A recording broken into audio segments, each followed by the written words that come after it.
So before I diagnose the Footwell module, sorry, the light problem, I'm gonna have to dig all this out. This is what annoys me, because it's going to be a nightmare, isn't it? Yeah, it's a typical young person's car, isn't it? You've got the old mad crack juice there. You've got the old cool dude sunglasses. And you've got what looks like a snowboard in the back. And what also looks like a lot of fun snow. Nice. I often said it's not more pleasurable than cold leather on a spring morning. But we got lights warning. Bing! Lights broken. So I'm going to drive this in without looking through the windscreen because, you know, that's the sort of guy I am. Let's check that out for a bit of fun, shall we, before we start the diagnosis procedure, and then we'll clean car off. Spring in Finland. This is how we roll in Finland. No messing around. Let's roll. I can't see a damn thing. Windscreen's completely shabooed. Look. This is how it is. Oh, no, see if we can get rid of the snow. No, it's frozen. Right, well, hopefully not, it's coming. Let's roll. Got my remote control in my pocket. Hopefully no buggers coming. Oh, it's tuned as well, listen.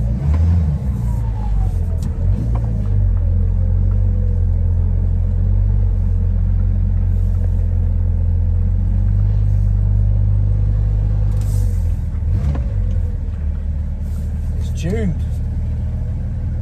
Oh, look at that. Still got it. I've not lost it. Still got the skills. Ah, it's bloody freezing. Spring.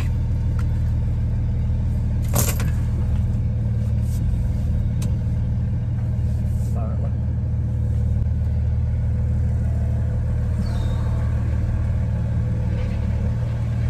Ah, success. Here we go.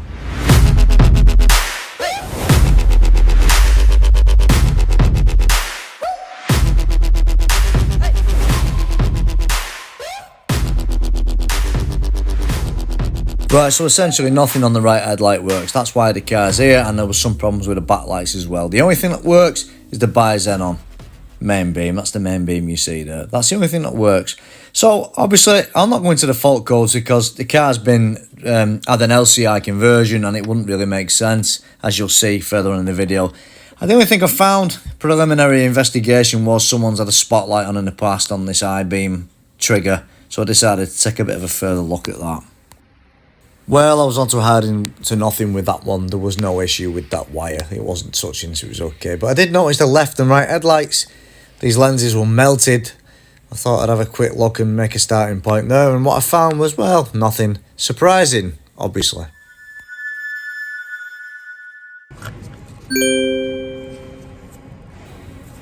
Well, with those nasty LEDs chucked in the bin and some H8s, which is what it should have in place, I was ready for the angel eyes, once I get them working, that is, to be powered up without actually melting the headlights any further. So they were done, and I would come back to that later.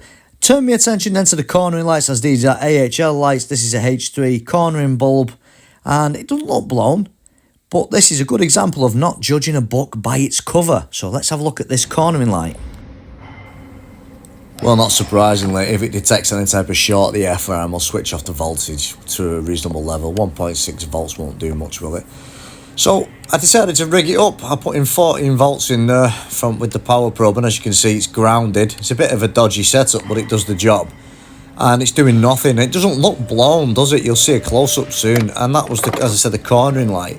So I had to basically rectify that. Now, we didn't have an H3 in stock. We don't really use them much, to be honest. I'm just testing the ground, and I've definitely got a ground, which I have.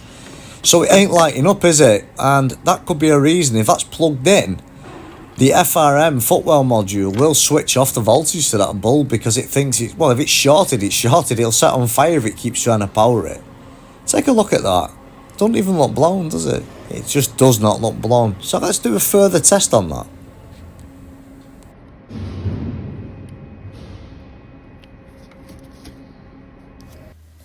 So the cornering light fixed and no short anymore. That basically allowed the FRM to free up the xenon, so the xenon was now switchable again. So there you are, the xenon headlights are now working. So we still don't have any side lights, any park lights, any angel lights. We don't have any side markers or anything like that. So basically we have a high beam and a headlight, that's it. We don't have anything else. Oh, and an indicator, of course. So a few more problems down the line to go, but at least the headlights are switching on now and the cornering lights were working. So let's keep going with the diagnosis. So turning my attention to the side lights now, I'm taking a sample from the left side with the Chinese lights in. You've got battery voltage when it's on. Obviously the Chinese lights aren't causing an issue. The FRM isn't having an issue with it. The only issue with them is that they're too long, really. So there's nothing really kind of wrong with them, but they're just the wrong ones for this headlights. So there they are, they're working quite reasonable on that side. And go to the other side, of course, our non-working side. And I actually discovered something pretty interesting. But first of all, with the H8 bulb, and again, that is the correct bulb. Basically same draw as the LEDs, but we've got nothing happening at all. It's basically 0 volts. It's actually a ground. It's the opposite to what we need. So there's no voltage at all. So what I discovered was if I just disconnect the bulb completely, so there's no load essentially in the circuit, it doesn't switch it off and it works perfectly. So the only issue isn't the line, isn't the Footwell module. The issue is there's a problem with the load. When there's a load on it, it doesn't like it, and it decides to turn off the voltage. So we're trying to work out what it was really. Why does it work without a bulb in, and then when there's a bulb in, why does it stop working? So that was the question. Started to think more and more, maybe we've got the wrong pin outs. Maybe the guys who've done it have put the pins the wrong way around on the FRM. Well, obviously, just to be sure, I'm just going to manually trigger it because it's moaning about the line being faulty. But there's nothing wrong with it, and it's a coding issue, or it's a hardware issue. It's got a LCI unit on, Max Bros. It's got FRM3, it should have FRM2. So that's lighting up, there's nothing wrong with it. So, yeah. And if you're interested and you want to check your switch outputs on all your lighting circuits on an FRM, on this Max Bros, 28.5 kilo ohms is about the right value. If you don't have that, you've got a hardware issue. So I just thought I'd give that a quick check. But then I decided to get some teamwork involved and got my old mate from the who does a bit of everything here really. He's a bit of a whiz, and he basically downloaded from somewhere a good pin-out guide, and we actually discovered in the end what the issue was. So the issue was quite simple. The pins were the wrong way around on some circuits, as well as a shorted bulb, as well as a few other bits and bats which weren't quite right. And what was happening was the 12 volts that was being output to the right angel eye was 12 volts, but it was actually for the marking lights, you know, the side markers. Well, the side marker LEDs consume very little energy, so what was happening was, as the marker LED voltage was going to the side light bulbs, especially a H8 halogen bulb or the LED kit, the load was simply too much. So it was judging that there was an overload on the side marker LED, and obviously that's why it was shutting off the voltage and why it worked when there was no bulb in there, essentially. So that was the reason. So there was lots of reasons really, and also some of the front lights were actually being powered and they should have been powering the back lights. So there was a lot of hassle and issues, but in the end we got it sorted. It's all working. And what a strange job. Coding was checked, and then some other stuff, wiring pins were all the wrong way around for the retrofit. So that was a really interesting fault find actually, and it was a good example of that. If your coding's okay, check your pins. Don't start thinking there's a fault with this FRM3, this Max Bros thing. So essentially, we had an issue with everything not working other than basically nothing was working except the main beam, the xenon shutter on the right side on the indicator. I knew it had you could put American sort of marking lights on, and the small side marking lights as well. What I actually did with that was I noticed that I concentrated on why is the xenon light not switching on. Well, didn't even look at the ballast because there was no faults for ballast. It turned out the cornering bulb was basically shorted internally, but didn't look it. Didn't have one in stock, but we had H1. Leave it open or put an H1 on, it doesn't matter. The FRM was happy, and then it restored the operation of the xenon. So then we had a working xenon light and a high beam, and eventually a cornering light, but we didn't have any angel eyes. Why did we not have them? Well, as I've said in the video, but I'll just tell you again, the output of 12 volts is perfectly okay at that pin of the Footwell module if it's powering a marking light, side marking light, because the current consumption is much less. If it is powering, unfortunately, as the headlight connector was wired for the original FRM2, if it's powering an Angel Eye, the consumption is much greater on that halogen bulb or the LED system than a tiny set of LEDs on the side markers. So it was switching it off. That's why when we pulled the bulb out, we had 12 volts and we could switch it on and off. And then we started to think, okay, maybe the pins are the wrong way around. And then we looked at online, I think it was some BMW forum, we found some cool guy had actually produced the right list. It was just a case of swapping it all around and then building it up, of course.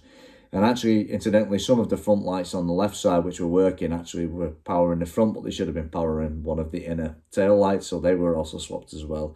So, good example. Don't think if a bulb looks okay, it is okay, because in this case it wasn't, and it was causing most of the lights not to work, not just the cornering lights. Very weird. And that's it. So, if you like that video, there's plenty more coming. I'm a bit busy, but whatever. I'll try and get some videos done. And please subscribe if you haven't done. And also, please consider liking, please share, and please make sure that you put your notifications on, because there's a lot. I've got over 2,000 subs now, and really, not all of you seem to watch my videos. That's either because maybe my videos are boring, you don't like them, or you just don't know they're there. So please switch that notification bell on, and then obviously YouTube will push my video further with this silly algorithm thing. Without this algorithm on my side, my videos won't get shown as much as they should be. And I think my content is pretty okay. It's not brilliant, but I'm getting better all the time and I'm learning. So thanks for your support so far, guys and gals. And remember, if you want some cheap parts, hit up Schmiedman on the internet and you can order your parts there. And maybe there'll be a few things in the future coming on this channel in association with Schmiedman, but we'll have to wait and see for that. But there's exciting times ahead and it's going to be cool. And I've got such amazing fault finding jobs coming up that you won't believe. They're going to be awesome and we're all going to learn something. So thanks for watching and thanks for your support once again.